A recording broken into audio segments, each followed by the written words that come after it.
Okay, so one more review. Let's take a look. Wait a minute. I'm a reasonable guy, but I've just experienced some very unreasonable things. Nice. Wait a minute. I'm a reasonable guy, but I've just experienced some very unreasonable things. Yeah. Wait a minute. I'm a reasonable guy, but I've just experienced some very unreasonable things. Wait a minute. It's nice. It's good. I mean, you know, you've addressed all of the notes as far as I can see, and it's a lot better than it was, so I think it's really good. Yeah, I mean, if I were you, I would spline it, and you can put it on your reel. You know, it's. I think when you spline it, there's a couple of things that you might find that are going to be difficult, that still need a little bit of massaging and a little bit of work. And it's really only the end. It's this bit here. Very unreasonable things. Because Very unreasonable things. it kind of looks to me that your arms are in IK, right? I think they are. And it looks a little bit like a puppet when he does these movements. It doesn't really look like anatomically he is correct, like his brain is telling his arm to move, and then because his arm, you know, all the muscles, the interconnectivity of the muscles, there is something about it that looks a little bit broken. And this frame is a good example where this this shoulder area, it just looks broken.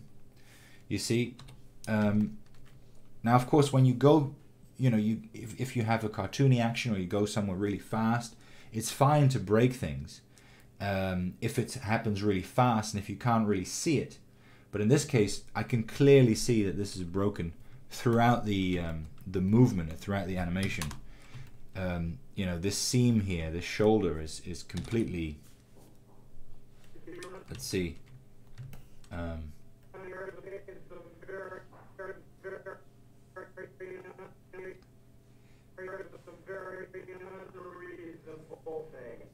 What it looks like as well is it looks like you've posed it only looking at the camera view.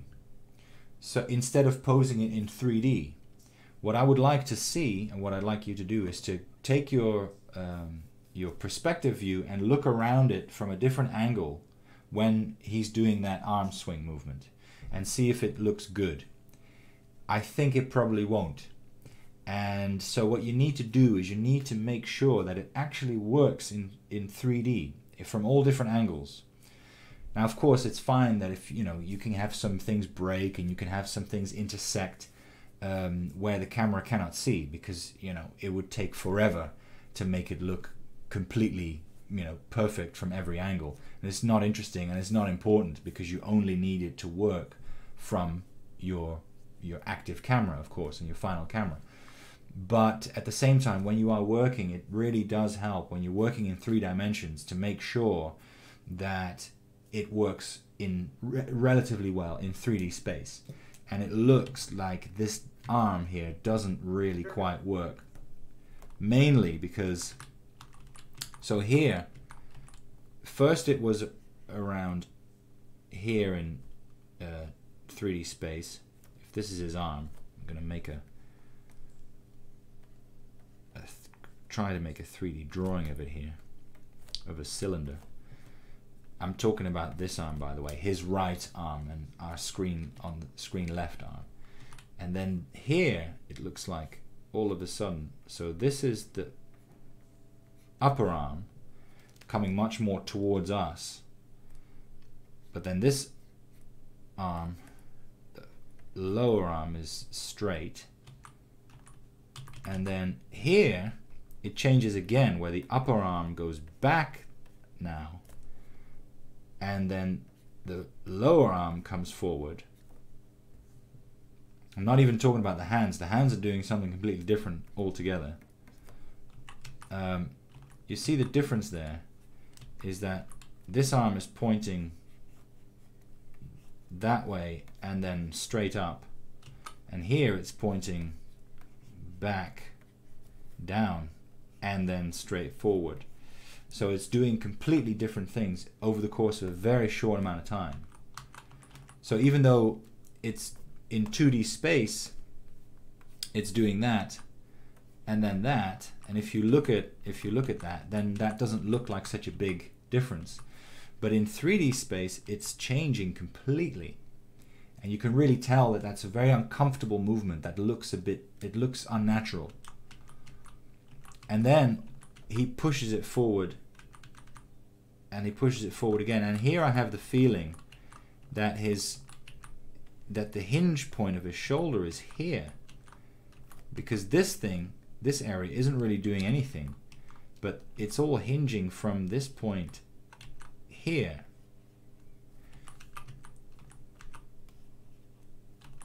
Which seems to be a strange point of rotation. So I think that you need to really look at the anatomy and see what your shoulders are doing and where you've put keys there. And of course it's fine to use IK arms, it's absolutely fine. But when you're looking at swinging arms, it's quite difficult to use IK. So you need to be extra aware of that. Now maybe what you've done, this is what I would probably do, is you've looked at this arm swing and decided, okay, well the wrist is here now, and I want the wrist to be there, so you get this arm movement, and then you want the arm to be there maybe, and you need that arc to swing like that, so maybe you need this arm to be there in the middle.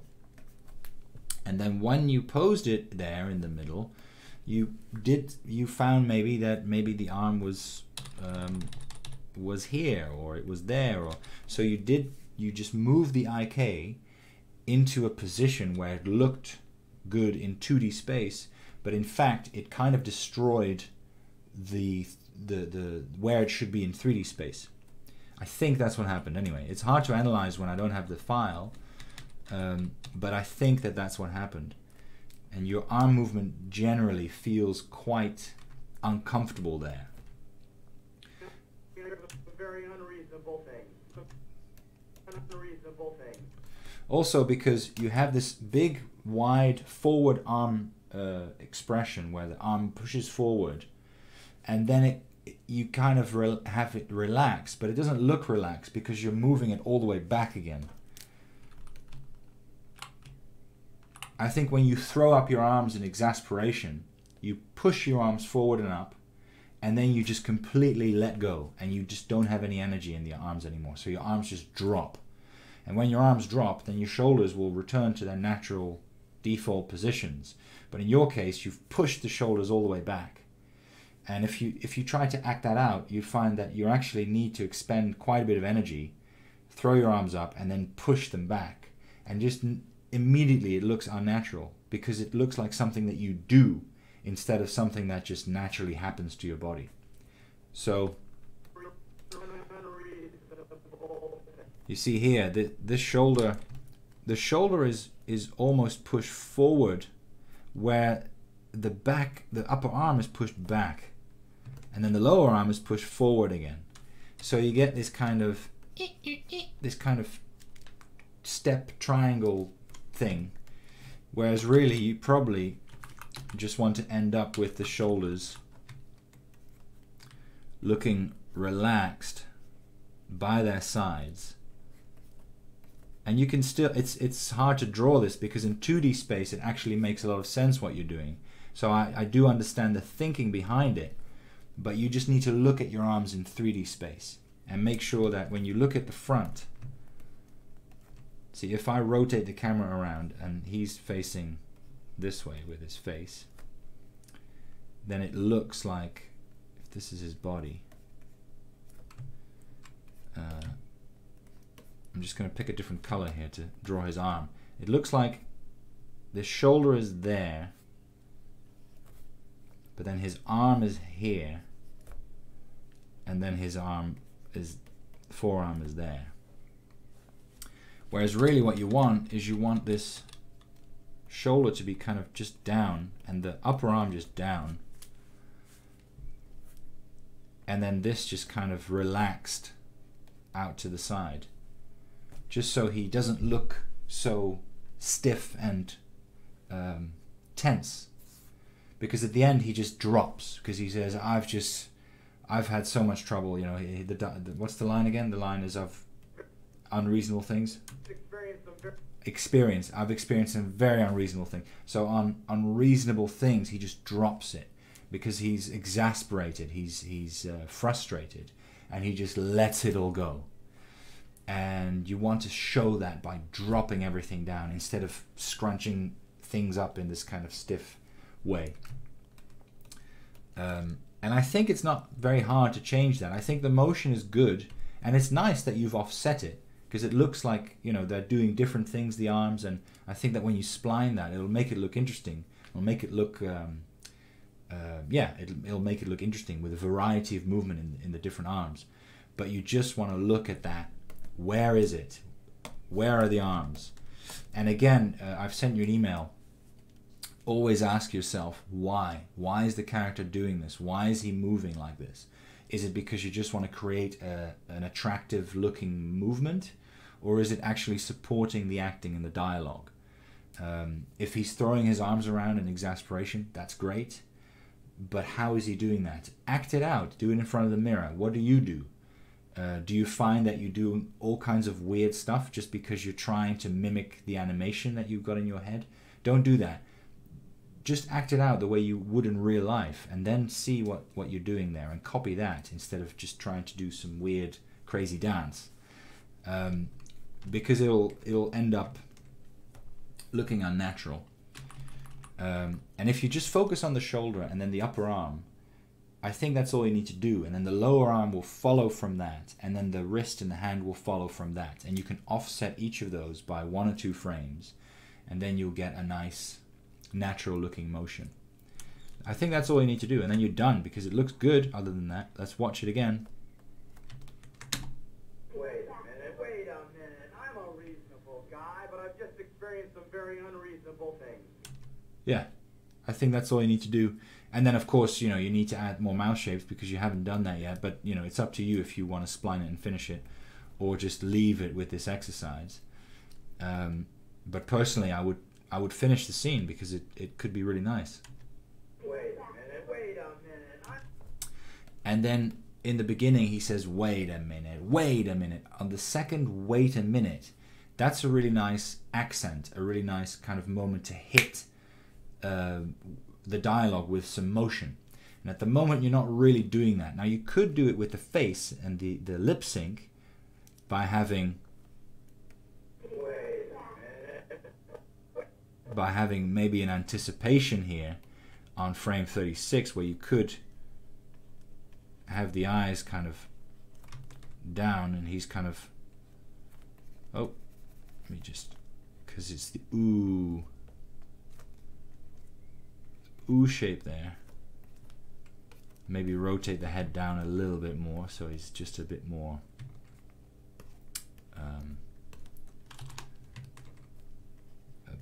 down here maybe.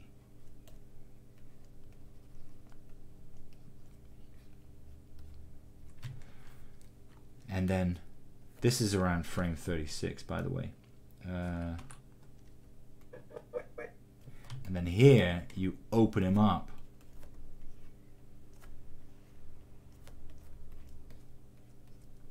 Which is kind of what you're doing, but you could probably stretch him out just a little bit more so you get that contrast. If you do that, then you hit that with the animation on the dialogue, and that would create a little punch in the movement, which will just sharpen it up, will just make it a little bit nicer to look at. And I would definitely do that. What you could also do is you can take this motion. If you just leave him here a little bit longer, then this movement there, the turn itself and hitting this pose becomes that accent. If you do that, you need to shift that a little bit. So you can select all your keys and just key them and then hold them there and then just take this one and key everything and move it so it hits there. So it's wait a minute. So he turns on wait a minute. Now I could have told you that a lot earlier because you've done it like this and it's been like this for quite a while. But it could, you know, it could help you to make it a little bit punchier and a little bit sharper. Wait a minute. That could really help you. But if you want to keep it the way it is, that's fine too. Because it works. But I would definitely hit the dialogue with some animation there, and that it could be all in the face and in the mouth and the eyes, and that's all you need to do. Wait a minute. Oh. Wait a minute. I'm a reasonable guy, but I've just experienced some very unreasonable things. Yeah. That's it, you know, it's really good. It's nice. Just be careful with those arms and be careful that when you look at something, you look at it from different angles just to see if it works in all 3 dimensions. That always helps you enormously, especially when you're working on someone else's project. But, you know, if you're working on your own thing and you know exactly what you want and exactly what you're doing, then it's fine, because you're not very likely to change your camera. But you know, I've worked on so many productions where you animate something and then the director says, you know what, maybe change the camera so we see him from a slightly different angle, and then you go, oh no, it doesn't work from that angle, it only works from this angle because you're animating to the camera. And I think that it's okay to animate to the camera, but only to a certain extent, and your main poses should really work from all angles. So bear that in mind when you're working. So this is our last review. Thank you so much for watching and listening. I hope you've learned a few things. If you want to finish the scene, please do, and you can send it to me. I know the course is over now, but I'm still here. So if you have any more questions or if you want me to look at anything else, I'm happy to do that. I might not be able to reply right away because I'm quite busy, but I'm always happy to help. So thanks. I think you've done really well, and I hope to see you sometime.